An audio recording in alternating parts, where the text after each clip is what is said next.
Praise the lord, హల్లెలూయా. దేవుని నామమునకు మహిమ కలుగునుగాక. నా ప్రియ సహోదరి సహోదరులారా, ఈ మాటలు ఎందరైతే వినుచు ఉన్నారో వారందరికీ ప్రత్యేక శుభములు మన ప్రభు అయిన యేసు క్రీస్తు నామమున తెలియచేస్తూ ఉన్నాను. ఈ సమయంలో కొద్ది నిమిషాలు దేవుని యొక్క మాటలు మనం విందాం, మన ఆత్మీయ జీవితాలను బలపరుచుకుందాం.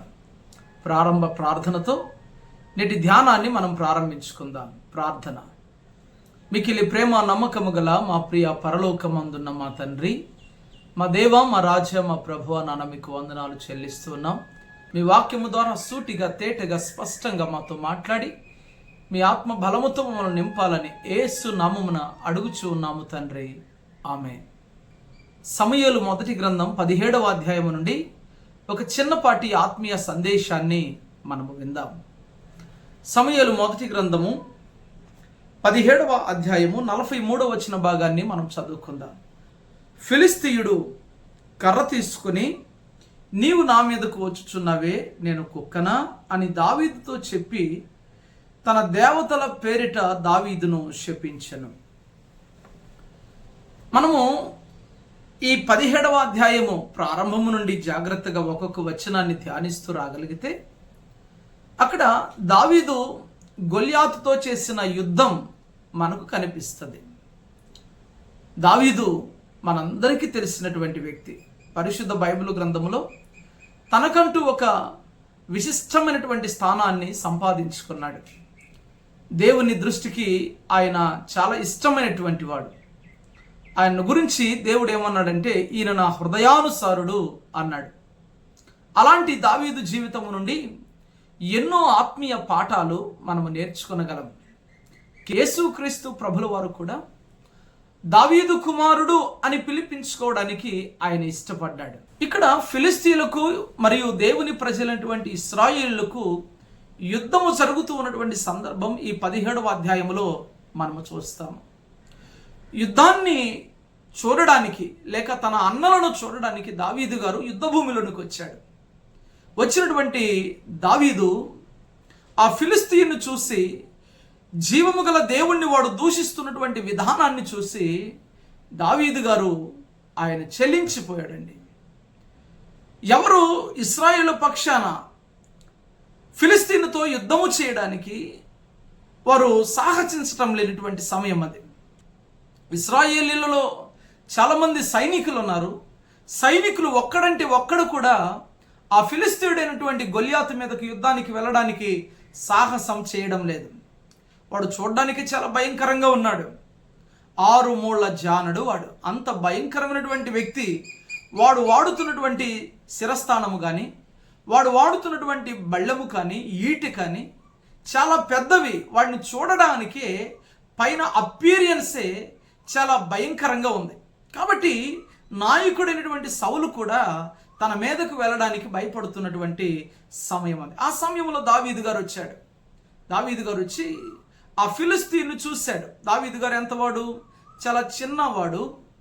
ఆయన మంచి ఎంగేజ్లో ఉన్నాడు. చూడడానికి చక్కటి రూపము కలిగినటువంటి వాడు.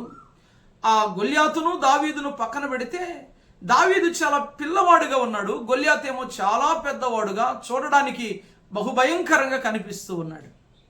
ఆ సమయంలో దావీదు గారు, అందరూ భయపడుతూ ఉన్నారు ఇశ్రాయేలు పక్షాన వెళ్ళడానికి. ఆ సమయంలో దావీదు రాజైనటువంటి సౌలు దగ్గరకు వెళ్ళాడు. నేను వెళ్తానండి యుద్ధానికి అన్నాడు. అయ్యో, వాడు చూస్తేమో చాలా బలాఢ్యుడు, బలశాలిగా ఉన్నాడు. నువ్వు చూస్తేమో చాలా బాలుడుగా ఉన్నావు. ఇది ఎలా సాధ్యము? యుద్ధంపై మనం విజయం సాధించగలమని సందేహం వ్యక్తం చేశాడు. అయితే నేను జీవము గల దేవుని పేరిట వెళ్తానండి అని వెళ్ళాడు దావీదు గారు. ఆ సమయంలో కర్ర తీసుకొని వెళుతూ ఉన్నాడు. అక్కడ ఉన్నటువంటి ఫిలిస్తీయుడైనటువంటి గొల్యాతు దావీదును చూస్తూ ఉన్నాడు. ఏమరా బాబు, నేనేమన్నా కుక్కనా, నా మీదకు కర్ర తీసుకొని వస్తున్నావు అని హేళన చేశాడు. తమ యొక్క దేవతల పేరిట దావీదును శపించాడు.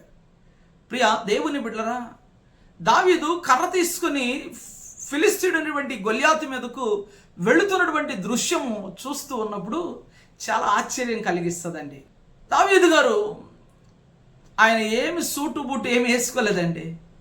యుద్ధ సామాగ్రిని ఏమి వాడలేదు, చిన్న కర్ర పట్టుకొని వెళ్తూ ఉన్నాడు. ఆ కర్రను కూడా అంతకుముందు గొర్రెలను తోలుకుంటూ ఉన్నటువంటి కర్ర.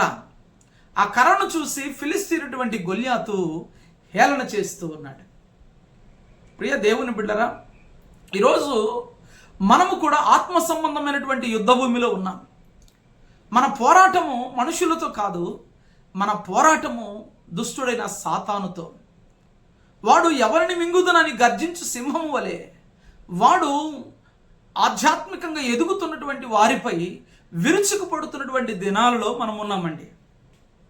అలాంటి సమయంలో వాడి మీదకు కత్తులు కానీ, బరసలు కానీ, బళ్ళాలు కానీ, గండ్రగొడ్డలు కానీ తీసుకొని పోతే వాడిని మనము జయించలేము.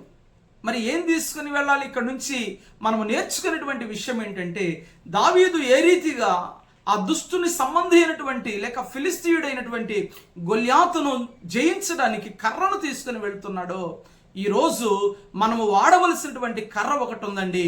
అదే వాక్యము అనేటువంటి కర్ర లేక ఖడ్గము, వాక్య ఖడ్గము. ప్రైజ్ గాడ్, హల్లెలూయా.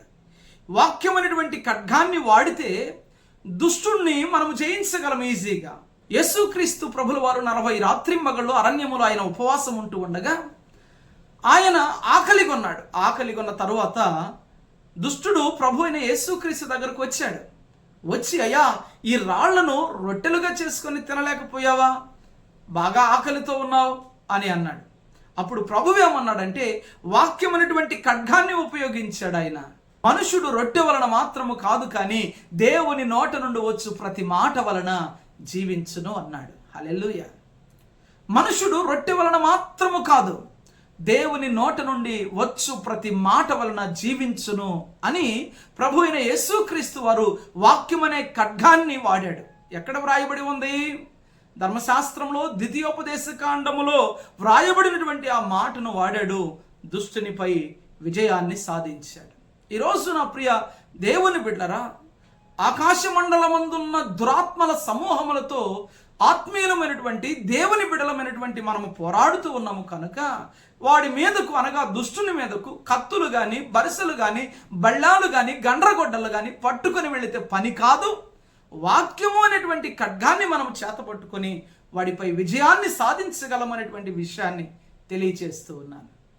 నా ప్రియ దేవుని బిడ్డరా, దావీదు ఏ రీతిగా కర్ర పట్టుకొని పోతున్నాడో ఈరోజు కూడా దుష్టుడైనటువంటి అపవాదిని మనము జయించాలి అంటే వాక్యం అనేటువంటి ఖడ్గాన్ని మనము ధరించినప్పుడు దుష్టుని ఈజీగా మనము జయించగలము. లేకపోతే, వాక్యంపై పట్టు లేకపోతే దుష్టుని చేతిలో ఓడిపోతామండి. కాబట్టి వాక్యం అనేటువంటి ఖడ్గాన్ని సరిగా ఉపయోగిద్దాం, దుష్టునిపై విజయాన్ని సాధిద్దాం.